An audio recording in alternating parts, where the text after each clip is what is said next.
Hello friends, स्वागत है आपका सीएनजी क्लास 12th पर। तो आज हम आपका हिंदी क्लास 12th का जो हिंदी है उसमें आपको ऐसे तरीके से पढ़ाने वाला है। इसमें आपको ऑब्जेक्टिव और सब्जेक्टिव दोनों ही क्लियर हो जाएगा। जिस प्रकार से आपको 2 ऑब्जेक्टिव रहेगा और 2 ऑब्जेक्टिव जैसे ही कंप्लीट होता है आपका एक सब्जेक्टिव आ जाएगा। इस तरह से आपको क्वेश्चन को सेट किया है, 2 ऑब्जेक्टिव प्लस एक सब्जेक्टिव। इससे होगा क्या, आपका ऑब्जेक्टिव और सब्जेक्टिव दोनों ही आपका क्लियर होते चलेगा और आपका अच्छे तरीके से हिंदी का तैयारी भी बेहतरीन तरीके से हो जाएगा। चलिए, इसी तरह से आपका इंग्लिश भी हम करवा दिए हुए। इसी तरह से 2 ऑब्जेक्टिव प्लस एक सब्जेक्टिव नहीं देखे होंगे, डिस्क्रिप्शन में लिंक मिलेगा, जाइए उसको भी देख लीजिए। इससे आपका परीक्षा की तैयारी बहुत ही अच्छा कर सकते हैं। चलिए, सबसे पहला नंबर प्रश्न से देखना स्टार्ट करते हैं। पहले 2 ऑब्जेक्टिव देखेंगे, उसके बाद फिर एक सब्जेक्टिव देखेंगे। चलिए, और ये साइंस, आर्ट्स, कॉमर्स किसी भी स्ट्रीम से आप अच्छे तरीके से देख सकते हैं, कोई घबराने की बात नहीं। चलिए, देखना स्टार्ट करते हैं। सबसे पहला देखिए प्रश्न क्या करा है कि इसमें आपको प्रतिपूर्ति गद्य खंड, पद खंड सभी से लिया गया है। तो आपको ग्रामर से भी है, ऐसा नहीं है ग्रामर से नहीं, ग्रामर से भी है। तो चलिए देखना स्टार्ट करते हैं। सबसे पहला प्रश्न देखिए क्या करा है कि चेखव किस देश के रहने वाले थे। अब आप लोग बताइए, तो चेखव किस जगह की बात हो रही है? बताओ जल्दी से, किस जगह की बात हो रहा बा? देखा, पहला है आपका जापान, दूसरा अमेरिका, तीसरा रूस और डी में है ब्रिटेन। यानी कि चेखव किस देश के रहने वाले थे? जापान के, अमेरिका के, रूस के, ब्रिटेन के। कहाँ के थे आखिर ये चेखव? जल्दी से बताओ कमेंट में कि चेखव किस देश के रहने वाले थे। चेखव जो थे बताइए कमेंट में जल्दी से। चेखव जो थे वो कहाँ के रहने वाले थे? तो वे रूस के थे। रूस, इसको इंग्लिश में बोले तो रसिया। ठीक है, इंग्लिश में बोले तो रसिया इसको। चलिए आगे देखते हैं। अगले प्रश्न पर आते हैं। देखिए, हो गया आपका ये। आपका बात करिए कहाँ से लिया गया, तो आपका प्रतिपूर्ति, जो आपका सेकंड चैप्टर है प्रतिपूर्ति, जिसका नाम क्या है, जिसका नाम है क्लर्क की मौत, ये वही से लिया गया है। ठीक है, चलिए अब बढ़िया अगला प्रश्न पर आते हैं। इसके बाद सब्जेक्टिव आएगा। देखिए दूसरा प्रश्न, तुमुल कोलाहल का क्या अर्थ है? हाँ बताइए, तुमुल कोलाहल। आप कहेंगे इसमें अर्थ बताने वाले क्या होता है? तुमुल कोलाहल यानी हल्ला। इतना आसान तो नहीं बता पाएंगे, तो क्या होगा? तुमुल कोलाहल का क्या अर्थ होता है? हो हल्ला नहीं, बिल्कुल शांत। बिल्कुल शांत कैसे होगा? हो मतलब देगा। तीसरा, अत्यधिक हल्ला या फिर कोई नहीं। तुमुल कोलाहल का मतलब एक ही होगा, होगा क्या? तुमुल कोलाहल का मतलब बताइए। अत्यधिक हल्ला, बहुत ज़्यादा हल्ला होगा, बहुत ज़्यादा। सी वाला ऑप्शन, जल्दी मारो आगे बढ़ो। देखा, अब अगला प्रश्न आइए। एगो सब्जेक्टिव, एगो विषयनिष्ठ भी देखला। उसके बाद 2 ऑब्जेक्टिव प्लस एक सब्जेक्टिव। देखा इसमें क्या करा कि रकत के ले का क्या अर्थ है? रगत का ले जो होता है इसमें क्या अर्थ है? तो रविवार, नहीं रवि, सॉरी रविवार नहीं, कविवर चायसी कहते हैं। रक्त का ले का सबसे पहला चैप्टर है और जिसका नाम है करबक, वो ये वही से लिया गया है। रक्त के ले का क्या अर्थ है? कविवर जायसी कहते हैं कि कवि मोहब्बत ने, अर्थात मैंने यह काव्य रचकर सुनाया है। इस काव्य को जिसने भी सुना, कवि कहते हैं, जायसी कहते हैं कि मैंने जो इस काव्य को इस प्रकार से रच कर सुनाया है और इस काव्य को जिसने भी सुना है उसी को प्रेम की पीड़ा का अनुभव हुआ कि प्रेम की पीड़ा क्या होती है।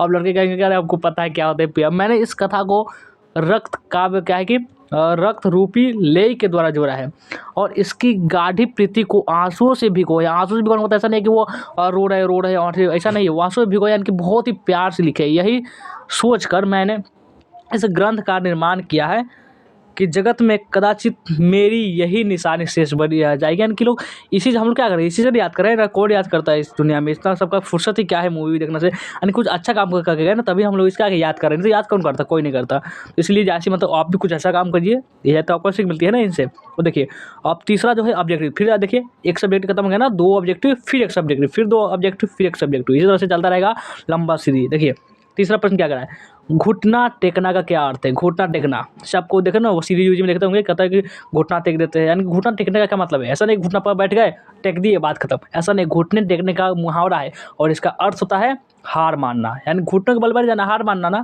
आप तन के खड़े होते आप जीते हुए घुटने टेक दिए, यानी कि हार मान गए। सी वाला ऑप्शन इसका हो जाएगा करेक्ट आंसर, हार मानना।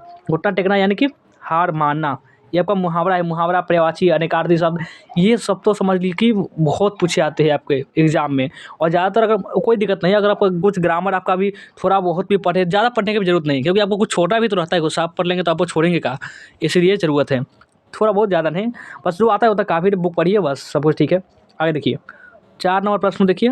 अब बहुत सारे स्टूडेंट क्या करोगे, वो हिंदी और इंग्लिश को क्या कहते हैं, इग्नोर मार रहे हैं। देखिए हिंदी और इंग्लिश जो है, इंग्लिश पहले इंग्लिश, इसको क्या बहुत सारे स्टूडेंट छोड़ रहे हैं कि इसमें क्या दिक्कत है, हम लोग और फिजिक्स केमिस्ट्री बायो पढ़ेंगे, और जो आपका कॉमर्स वाले वो पढ़ेंगे अकाउंटेंसी पढ़ेंगे, ये बिजनेस स्टडी ये सब पढ़ेंगे, और आर्ट्स वाले हिस्ट्री पॉलिटिकल ये सब आपको बेचते हैं। यानी कि लोग कोई हिंदी इंग्लिश कोई पूछ ही नहीं रहा, कोई ध्यान नहीं दे रहा। इसमें ध्यान देना बहुत ज़रूरी है।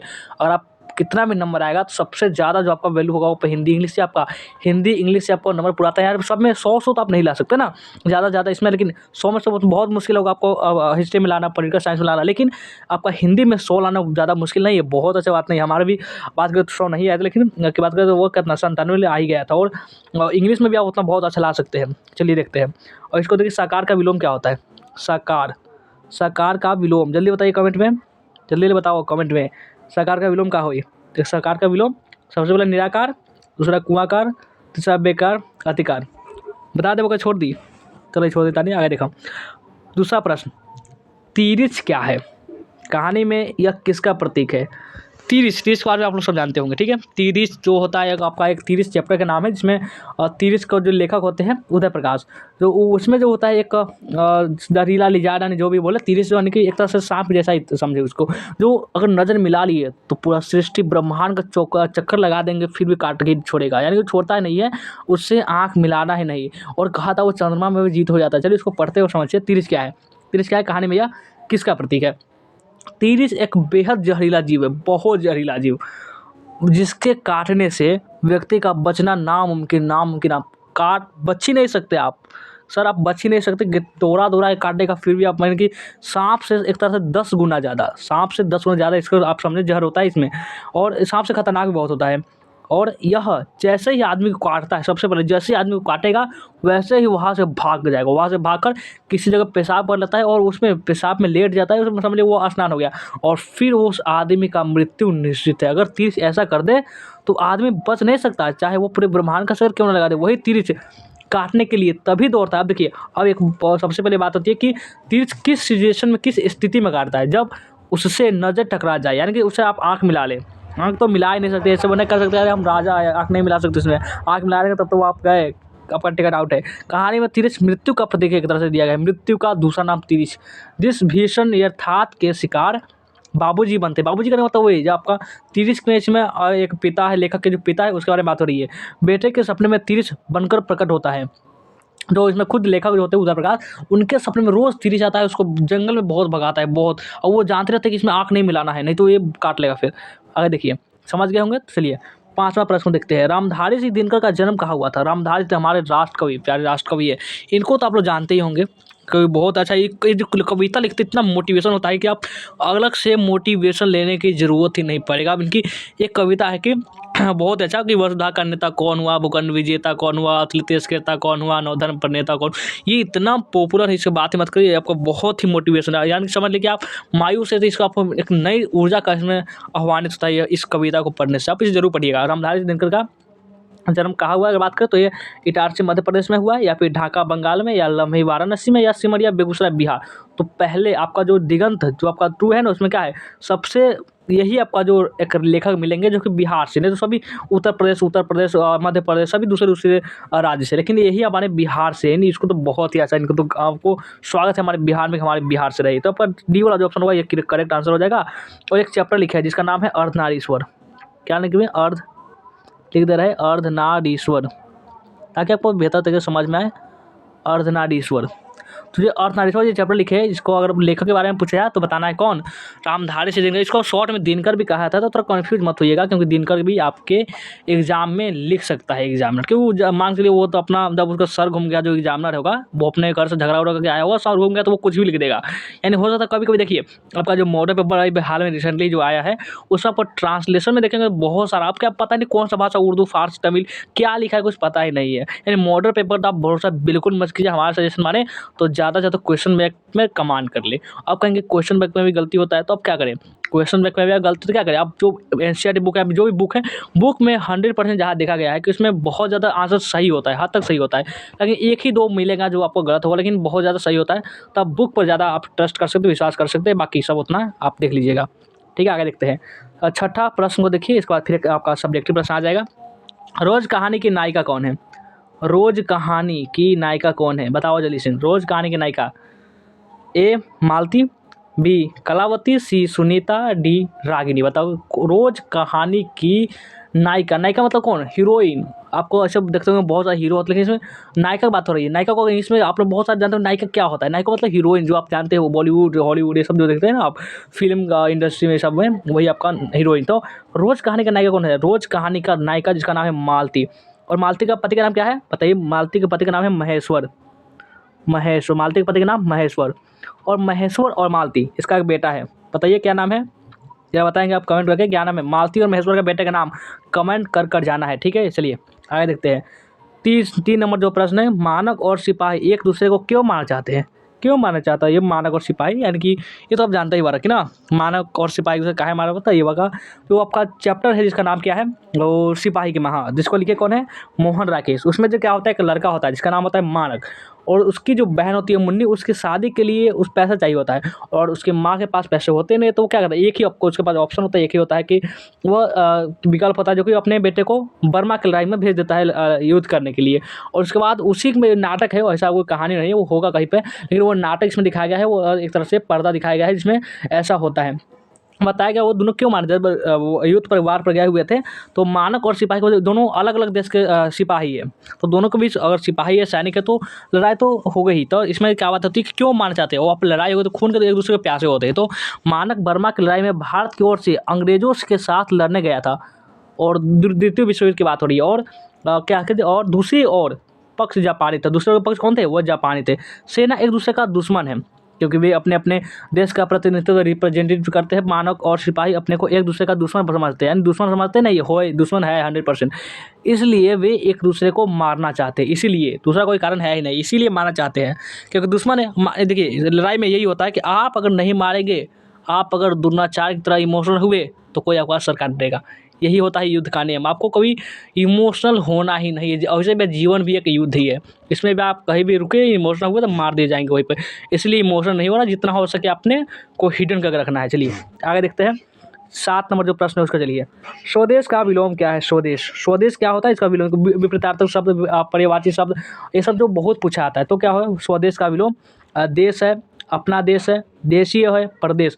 स्वदेश विदेश, स्वदेश और प्रदेश, ये दोनों आपका, ये तो आपको बहुत आसान तरीके से बता सकते थे, तो नहीं बता, चाहे बता दी तो बहुत अच्छा। डी वाला ऑप्शन इसका हो जाएगा करेक्ट आंसर। देखिए हम ग्रामर और बुक दोनों का इंक्लूड कर लिए, दोनों के साथ साथ करवा रहे हैं, और साथ ही सब्जेक्टिव भी, ताकि आपका कुछ भी, हम नहीं चाहते कि आपका कुछ भी छूटे, प्रतिपूर्ति भी ऐड कर लिए हुए, ऐसा नहीं सभी इसमें करवा दे रहे हैं।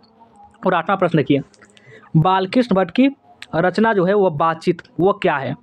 बातचीत क्या है? ऐसा नहीं वो पैसे पूछ रहा है, वो क्या है, यानी कि निबंध, कहानी, ये सब क्या है, इसमें क्या है? तो बाल्की भट्ट की जो रचना बातचीत है वो क्या है? तो वो ललित निबंध है। देखिए बातचीत में इतना मतलब, जितना इसको बाल्की भट्ट जी को धन्यवाद को कम है, क्योंकि इसमें यह बताया जाता है कि बोलना क्यों जरूरी है। और बात कर जो व्यक्ति गूंगा है उसके लिए सोचिए कितना आफत वाली बात होगी, क्योंकि वो बोल ही नहीं पाता है ना बेचारा। तो बातचीत बहुत ज़्यादा जरूरी है। आप बात ही नहीं करते कैसे जानेंगे? अभी एक यही साधन तो बातचीत है कि आज हम बोल रहे हैं और आप सुन रहे हैं, यही तो आपका बातचीत का एक कला है, आप समझ सकते हो। और एकांकित क्या है? वो तो आपका ललित निबंध है। और आपको निबंध भी देगा तो आपको कंफ्यूज नहीं होना है ना, तो आपको दे देगा एक ललित निबंध, नीचे दे देगा निबंध, तो कंफ्यूज जाएंगे। लेकिन बीच में जरूर दिया होगा ए और बी दोनों, ये सब दिया ही होगा, ये सब करेक्ट है, दिया होगा। ना दिया होगा तो क्वेश्चन को छोड़ देना है आपको, क्योंकि छोड़ने का भी ऑप्शन रहता है कुछ। देखिए रिस्क नहीं लेना है, एग्जाम में जाने पर रिस्क नहीं लेना, जो आपको 100% वही मारना है, ना तो आप फंस जाएंगे फिर। देखिएगा अब आपका ये डायरी, अब डायरी का है, डायरी बताइए डायरी का है? तो डायरी दैनिक वृत्त की पुस्तक है, इसे दैनंदिनी भी कहा जाता है। इसमें जीवन के प्रतिदिन की घटनाओं व अनुभवों का वर्णन होता है। किसी व्यक्ति की डायरी से उसके मन के भाव, उसके जीवन का लक्ष्य, गोल लगाती, जीवन की स्थिति सिचुएशन परिलक्षित होती है। डायरी किसी के जीवन का दर्पण होता है। क्या होता है? दर्पण, यानी कि आईना एक तरह से बोल सकते हैं। यानी कि डायरी आप लिख रहे हैं, मान के चलिए आपका ये डायरी है और आप इस दुनिया में नहीं है, तो कोई अब इस डायरी को पढ़कर आप बाद में समझ सकते हैं हाँ वो क्या करते थे, इस डायरी को बहुत वैल्यू होता है। ऐसे भी आप भी बनाइए, क्योंकि हम भी डायरी बनाने वाला है, तो आप ये ज़रूर डायरी बनाइएगा, काम आएगा एक समय।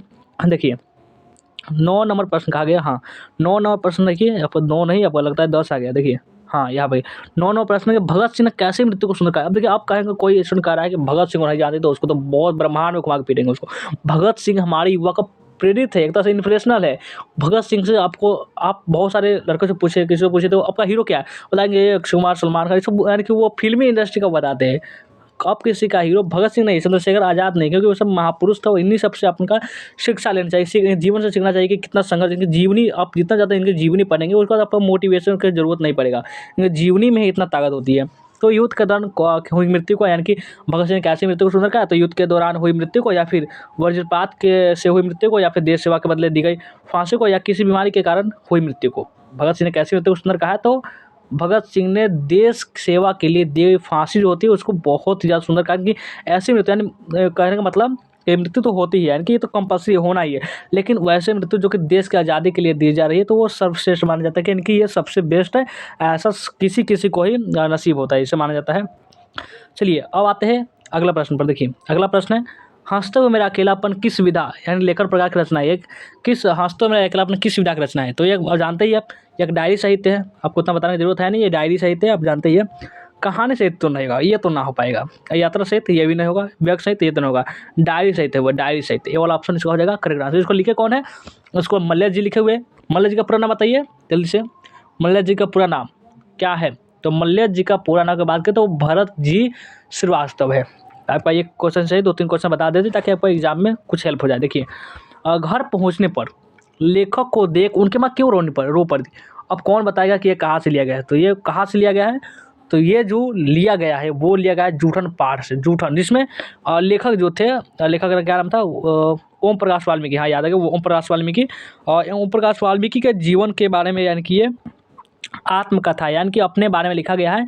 उनके जीवन को जूठन दिया जाता था खाने के लिए, यानी कि हम लोग देखिए जूठन को अब तो ये बात करो तो अब खुद का जूठन नहीं खा पाते, बाद में तो अजीब लगता है, लेकिन अब जूठन समझ लीजिए जूठन कितना उनको निर्दयी समाज था, जूठन उनको खाने को मिलता था, फिर भी आज वो लेखक है। देखिए जितने भी महापुरुष संघर्ष किए आज वो देखिए महान आदमी है, उनके बारे में आज हमको याद करना रटना पड़ रहा है उनके बारे में आज। तो घर पहुंचने पर लेखक को देख उनके माँ क्यों रो पड़ी, सबसे पहले बात तो वो लेखक अपने बाल समय यानी कि बच्चे सबसे तो अपने परिवार का सबसे ज़्यादा दुलारे थे। आजकल सब होते दुलारे को, उसके घर का हर सदस्य गालियाँ खाकर भूखे सोना पसंद कर सकता है, नहीं वो गाली खा सकते थे, भूखे सोना पसंद करते, लेकिन अपने लाडले को यार लाडले इनका जो ओम प्रकाश वाल्मीकि, इनको क्या पता नहीं क्या कहते थे, बाबूजी या फिर कुछ ऐसे करते थे उनके पिताजी, अपने घृणित पेशे में लाना नामंजूर था इनको। अपने घृणित पेशा जो तो भी गाय मर जाता था उसको तो चूहे गाय उठाओ, इसमें बहुत बेइज्जती उनको सहना पड़ा था लेखक के द्वारा।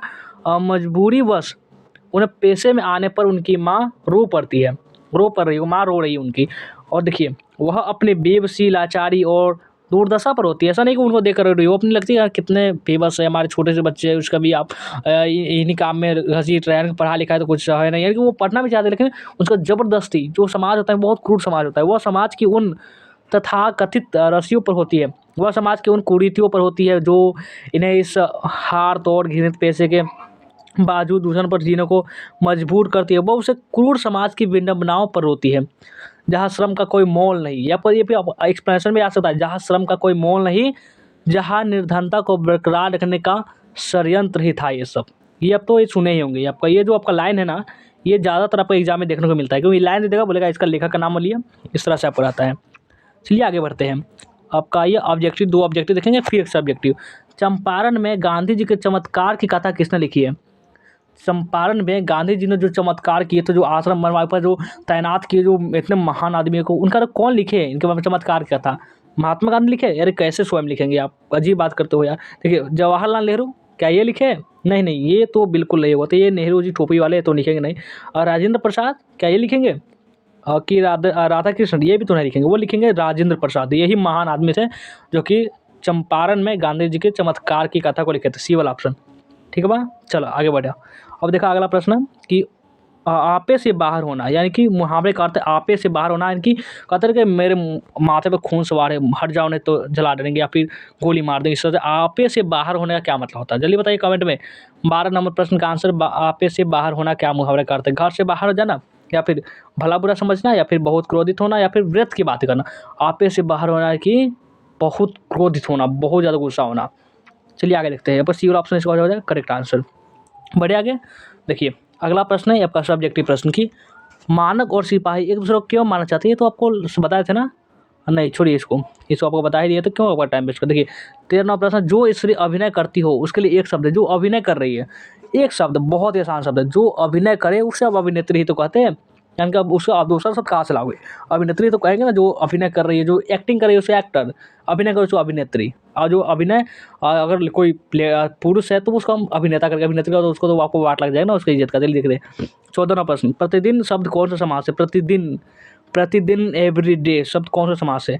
द्वंद्व है, अव्ययीभाव, कर्मधारय या तत्पुरुष? तो प्रतिदिन की बात करें तो वो क्या हो जाएगा? वो कर्मधारय समास हो जाएगा, सी वाला ऑप्शन इसका हो जाएगा। हम समास पढ़ाए भी हुए हैं, आप हमारे सर्च करेंगे समास बाय निरंजन सर यहाँ पर CNG क्लासेस, तो आपको मिल ही जाएगा। चलिए देखते हैं आगे। 7वां नंबर प्रश्न, जारा क्या है? मौत है, और निमोनिया से मरने वाले को मुरब्बे नहीं मिला करते। क्या लाइन बोले, एकदम फर्स्ट लाइन, बहुत अच्छा लाइन है कि वजीरा के इस कथन का क्या अर्थ है कि जारा क्या है? मौत है, और निमोनिया से मरने वाले को मुरब्बे नहीं मिला करते। वजीरा सिंह के इस कथन का क्या तात्पर्य, क्या अर्थ है, कहना क्या चाहते हैं? तो बताना है कि जारा क्या है? मौत है, और निमोनिया से मरने वाले को मुरब्बे नहीं मिला करते। वजीरा सिंह के इस कथन का आशय है, इसका कथन का मतलब है कि वहाँ युद्ध के मैदान में अत्यधिक ठंड पड़ रही है, जहाँ पे लहना सिंह सब गए हुए हैं लड़ने के लिए, वहाँ पे अत्यधिक बहुत ज़्यादा ठंड पड़ रही है, जिस कारण ऐसा लगता है कि मानो उनकी जान ही निकल जाएगी, जान ही चली जाएगी उनकी, ऐसा लग रहा है। वैसे भी इस स्थिति में इतने लोगों को निमोनिया हो रहा है, बहुत लोग निमोनिया से मर रहे हैं, कोई कैंसर से मर रहा है, बहुत सारे रोग आ चुके हैं, बीमारी आ चुकी है, इससे लोगों की मृत्यु हो रही है। और ऐसे भी ठीक ही है, जनसंख्या कम हो रही है, उन्हें मरने के लिए स्थान भी नहीं मिल रहा है, यानी कि वो स्थान भी नहीं, यानी कि पता नहीं क्या लिखा हुआ है इसमें, क्या लिख दिए हुए। चलिए आगे देखिए 15 नंबर देखिए कि निबंध में उपसर्ग बताइए। निबंध जो है, ऐसे छोड़िए, इसमें आपका इंग्लिश क्यों बोल रहे हैं, निबंध में उपसर्ग बताइए। निबंध में आपको सिंपल सी बात है, निबंध नी, आपका ये का ए वाला ऑप्शन इसका हो जाएगा करेक्ट आंसर, सिंपल सी बात है, कोई दिक्कत तो है नहीं। देखिए आगे देखिए अब 16 नंबर प्रश्न की जी जान कौन सा समास है? जी और जान ये नहीं बताएंगे तो आप बूझ जाएंगे कि आप पढ़ाई के नाम पर कलंक है आप। जीवन, जी और जान का कौन सा समास है, ये भी आपको कमेंट में बता कर ही जाना है। 16 नंबर प्रश्न का ए लगता है तो ए लिखिए, बी आता है तो बी लिखिए, सी आता है सी लिखिए, डी आता है डी लिखिए, लिख कर ही जाना है। चलिए, और नाम ही अपना लिख देंगे कमेंट में। चलिए आगे देखिए 8वां नंबर प्रश्न देखिए, लेखक और मालती के संबंध का परिचय पाठ के आधार पर दे। लेखक और मालती के संबंध, उनके बीच संबंध क्या है, कैसे संबंध है वो बताइए। उसके संबंध के बारे में अपना परिचय इसमें देना है, जो भी संबंध हो सकता है, और उसका फूफा का हो या फिर बुआ का हो, जो भी संबंध है, या फिर ऐसा नहीं कि भाई बहन का हो, या फिर जो भी जैसा संबंध है उसके बारे में बताना है। वो इतना तो आप जानते होंगे, फिर भी बता रहे हैं। लेखक और मालती के बीच एक घनिष्ठ संबंध है, बहुत घनिष्ठ संबंध है, इतने घनिष्ठ कि जब लेखक आते हैं उनके 4 साल बाद तो वो पूछते भी नहीं है खाने पीने के लिए। लेखक और मालती के बीच एक घनिष्ठ संबंध है, मालती लेखक की दूर की रिश्ते की बहन है, दूर की रिश्ते के बहुत दूर, तभी तो वह 4 साल बाद मिलने के लिए आए थे, तो पहचान ही नहीं पाए, यानी कि वो देखकर चौंक गए कौन आ गया। लेकिन दोनों के बीच मित्र जैसा संबंध है, यानी कि दोनों एक दूसरे से कोई बड़े छोटे में बंधन, ऐसे नहीं वो भाई भैया करा वो दीदी करे, ऐसी कोई बात नहीं था। दोनों बचपन में इकट्ठे खेल रहे, इकट्ठे पीट रहे दोनों, यानी कि पिटाई भी साथ ही हुई थी, ऐसा नहीं कि उनको पीट दिया को छोड़ दिया, वो दोनों खूब पीटे थे, और दोनों की पढ़ाई भी साथ ही हुई थी। उनका रिश्ता सदा मित्रतापूर्ण रहा था, वो कभी भाई बहन या बड़े छोटे के बंधन में ये नहीं बंधे थे। और देखिए आगे अगला प्रश्न 17 नंबर, जूठन शीर्षक आत्मकथा के लेखक कौन है? जूठन शीर्षक जो आत्मकथा जिसको ओम प्रकाश वाल्मीकि जी लिखे हुए हैं, इसके लेखक कौन है? तो बता ही दिए ओम प्रकाश वाल्मीकि। अब क्या बताइए, आपका आंसर ही बोल दिए, ये वाला ऑप्शन इसका हो जाएगा करेक्ट आंसर। रामधारी सिंह ये तो ऊपर लिखे हुए अर्धनारीश्वर, ये लिखे हुए हैं अर्धनारीश्वर, ये आपका अर्धनारीश्वर लिखे हुए हैं, जो कि क्या है अर्धनारीश्वर क्या है, तो ये बात करें तो ये निबंध भी है। और जय कृष्णमूर्ति ये आपका शिक्षा लिखे हुए हैं, शिक्षा पाठ को, ये आपको शिक्षा पाठ को लिखे हुए हैं। और मल्य जी, मेरे प्यारे मल्य जी, ये लिखे हुए हैं हमारा हंसते हुए मेरा अकेलापन, हंसते हुए मेरा अकेलापन, हंसते हुए मेरा, छोड़िए चलिए आगे बढ़ते हैं। आइए नेक्स्ट 18वां प्रश्न, मल्यज का पूरा मूल नाम बताइए। मल्यज का मूल नाम क्या? निर्मल कुमार श्रीवास्तव? अरे नहीं, ये नहीं होगा मर्दवा। देखो भरत जी श्रीवास्तव, क्या हो ई हो इतना, ये हो कर दी, हाँ ठीक है, बी वाला ऑप्शन करेक्ट। सी नहीं होगा, डी नहीं होगा, बी वाला ऑप्शन सही, बिल्कुल सही, करेक्ट सही। चलिए आगे देखा आगे 9 प्रश्न का, इनमें क्या कहिए, देखा पाठ से लहना और सूबेदारनी के संवादों को एकत्र करें। इस पाठ में जो लहना सिंह और सूबेदारनी का जो बातें हुई है, कैसे कैसे बातें हुई है, चलिए वो आपको बताते हैं, पूरा उसी अंदाज में बताएंगे, चिंता मत कीजिए।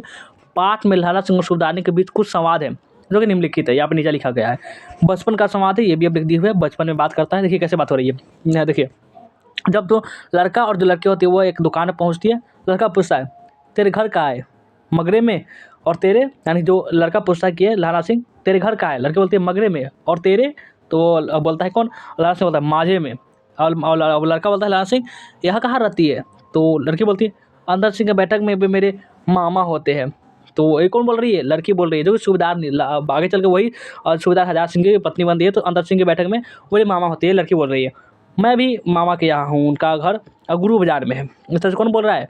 ये बोल रहा है लहना सिंह। ठीक है, देखिए आगे बढ़ते हैं, कुछ और बातचीत है। इतने में दुकानदार, इतना जैसे बोलती है, इतने में दुकानदार लड़के के मुस्कुराहट पूछा, लड़के ने मुस्कुराहट पूछा, तेरी कुर्बानी हो गई? कौन लड़का? इतने में सॉरी, ये दुकानदार कुछ और का, अन्य दुकानदार निपटा और सामान देने लगा। इसमें लड़के ने मुस्कुरा पूछा, जो लहना सिंह था वो मुस्कुरा, तेरी कुर्बानी हो गई? वो लड़के से पूछता है कि तेरी कुर्बानी हो गई, यानी कि तोर सगाई हो गई बात। ज़्यादातर ये सवाल होता है कि जैसे कुछ शादी के बारे में पूछा, अगर नहीं हुआ तो हम उसको बोल देंगे मैं तो प्यार करता हूँ, ये सब। इस पर लड़की कुछ आंखें चढ़ा कर, ऐसा ना, अब लड़की से पूछो तेरी कुर्बानी हो गई, तेरी सगाई हो गई, तो वो गुस्सा हो जाएगी ना, आंखें चढ़ा, आंखें बड़ी बड़ी करके ऊपर करके बोली, धात कर बात दौड़ गई। यानी कि इस प्रकार से बहुत सारी मामूली बात है ना।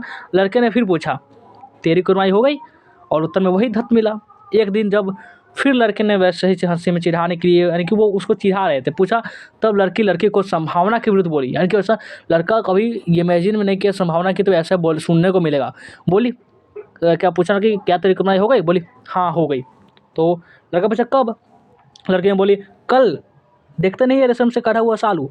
इस प्रकार से बोला सूबेदार के घर का संवाद। यानी कि मुझे पहचान, इसके बाद इतना क्या हो रहा है, ये आपको बताया जा रहा है। जब ये लहना सिंह जो सूबेदार के घर पहुंचा तो ये याद दिलाती है वो लड़की होती है, तो हम बचपन में ऐसे बात हुआ था और सूबेदार के घर का संवाद हुआ, तो मुझे पहचाना। आगे फिर बात होती है दोनों की, तो मुझे पहचाना। तो कौन बोलता है? लड़की बोलती है, कौन? वही बचपन वाली छोटी। और लहना से बोलता है नहीं, और बोलता है तेरी कुर्बानी हो गई? कौन? लड़की, पहली बार लड़की बोल रही है। पहले लहना सिंह बोला करता, लेकिन लड़की बोल रही है, धत कल हो गई, देखते नहीं रेशमी बूटी वाला सालू अमृतसर में। सूबेदारनी कह रही है, सूबेदारनी ये बोल रही है ना, मैंने तेरे को आते ही पहचान लिया था। कौन? ये लड़की बोल रही है, जो कि सूबेदारनी है लहना सिंह से। तुम्हारे आंगन में आंचल पसारते में, आगे में आंचल पसारती हुई है, जो सूबेदारनी वही बोल रही है।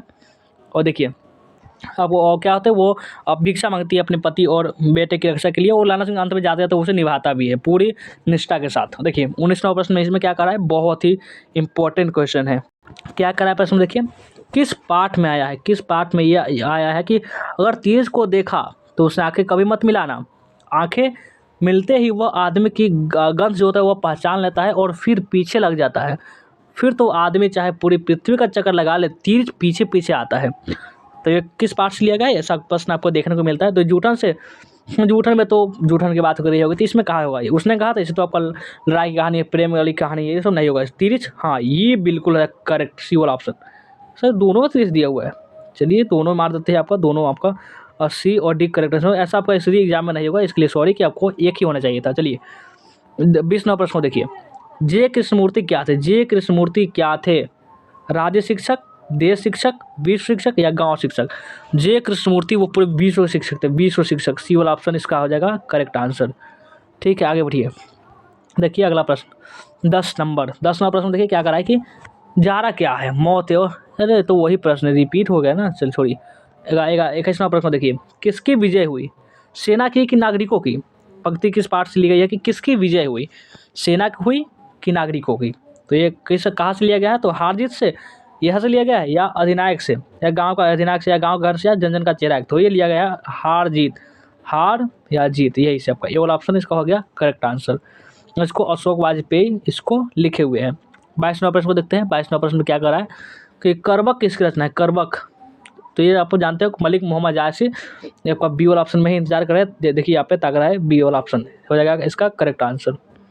बढ़े आगे, चलिए आगे बढ़ते हैं। लास्ट आपका सब्जेक्टिव प्रश्न है। चलिए इसको भी हम अच्छी तरीके से बहुत ही बेहतरीन तरीके से समझेंगे।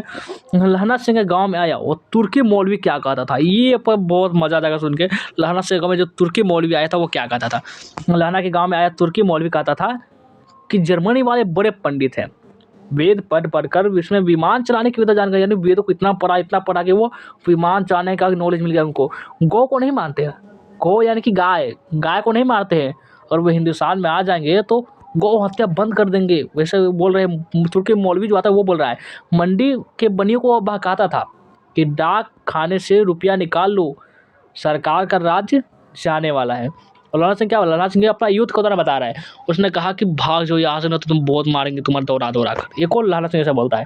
लेकिन इसमें आपको ज़रूरत नहीं, आप इतना ही लिख देंगे ना, आपका पूरा का जो 2 नंबर होगा ना, वो कोई एग्जामिनर नहीं होगा ऐसा एग्जामिनर जो आपका नंबर काट सके। 2 नंबर आपको फ्लुएंटली दे ही दिया जाएगा, पर 2 नंबर। और आपका एग्ज़ाम का तैयारी कैसे चल रहा है वो कमेंट करके हमें ज़रूर बता देंगे। और आपका इसी तरह से आपका जो 2 ऑब्जेक्टिव प्लस 1 सब्जेक्टिव वाला जो सेशन था वो समाप्त होता है। और कैसा लगा कल आज का क्लास कैसा लगा हमें कमेंट करके ज़रूर बताएँगे। और क्या करेंगे, आपका पढ़ाई की जितना बहुत ही समय कम बचा है, एक तरह से देखा जाए तो आप 1 महीना ही बचा हुआ है, मात्र 1 महीना।